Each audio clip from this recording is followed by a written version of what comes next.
بسم اللہ الرحمن الرحیم۔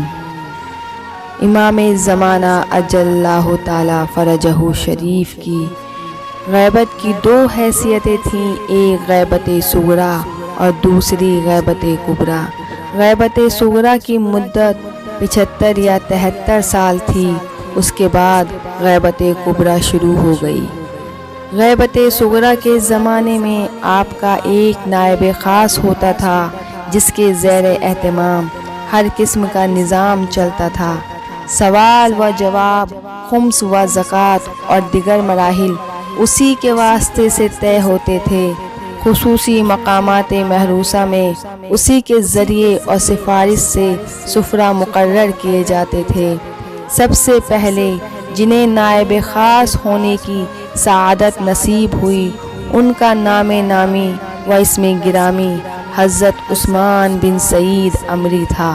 آپ حضرت امام علی نقی الصلاۃ والسلام اور امام حسن عسکری الصلاۃ والسلام کے متعمد خاص اور اصحاب خلص میں سے تھے۔ آپ قبیلہ بنی اسد سے تھے۔ آپ کی کنیت ابو عمر تھی۔ آپ سامرہ کے قریب اکثر کے رہنے والے تھے۔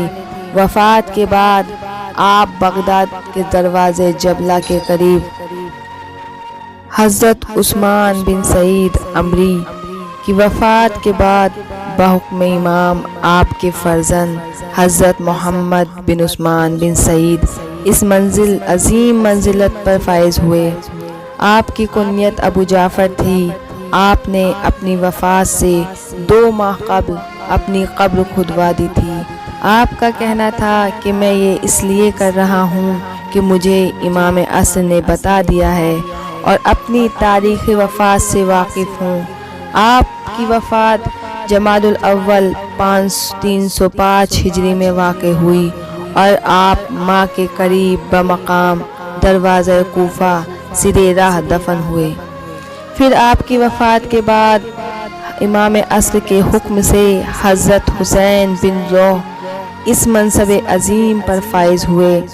جعفر بن محمد بن عثمان سعید کا کہنا ہے کہ میرے والد حضرت محمد بن عثمان نے میرے سامنے حضرت حسین بن روح کو اپنے بعد اس منصب کی ذمہ داری کے متعلق امام عصر کا پیغام پہنچایا تھا۔ حضرت حسین بن روح کی کنیت ابو قاسم تھی۔ آپ محلہ نوبخت کے رہنے والے تھے۔ آپ خفیہ طور پر جملہ ممالک اسلامیہ کا دورہ کیا کرتے تھے۔ آپ دونوں فرقوں کے نزدیک معتمد، سقہ، صالح اور امین قرار دیے گئے ہیں۔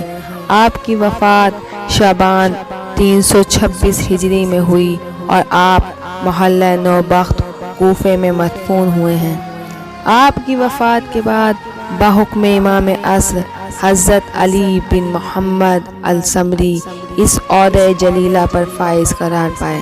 آپ کی کنیت ابو الحسن تھی۔ آپ اپنے فرائض انجام دے رہے تھے۔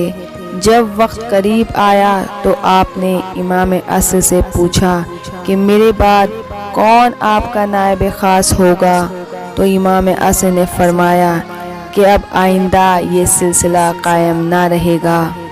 ملا جامی اپنی کتاب شواہد النبوت کے صفحہ 214 میں لکھتے ہیں کہ محمد الثمری کے انتقال کے 6 یوم قبل امام عصر کا ایک فرمان ناہیہ مقدسہ سے برآمد ہوا، جس میں ان کی وفات کا ذکر اور سلسلہ سفارت کے ختم ہونے کا تذکرہ تھا۔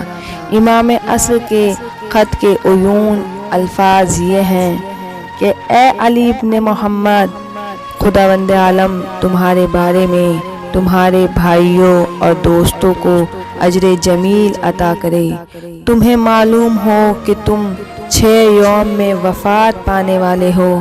تم اپنے انتظامات کر لو اور آئندہ کے لیے اپنا کوئی قائم مقام تجویز نہ تلاش کرو، اس لیے کہ غیبت کبریٰ واقع ہو گئی ہے اور اس نے خدا کے بغیر ظہور ناممکن ہوگا۔ یہ ظہور بہت طویل عرصے کے بعد ہوگا۔ غرض کی 6 یوم گزرنے کے بعد حضرت ابو الحسن علی بن محمد السمری بتاریخ 15 شعبان 329 ہجری انتقال فرما گئے، اور پھر کوئی خصوصی سفیر مقرر نہیں ہوا اور غیبت کبریٰ شروع ہو گئی۔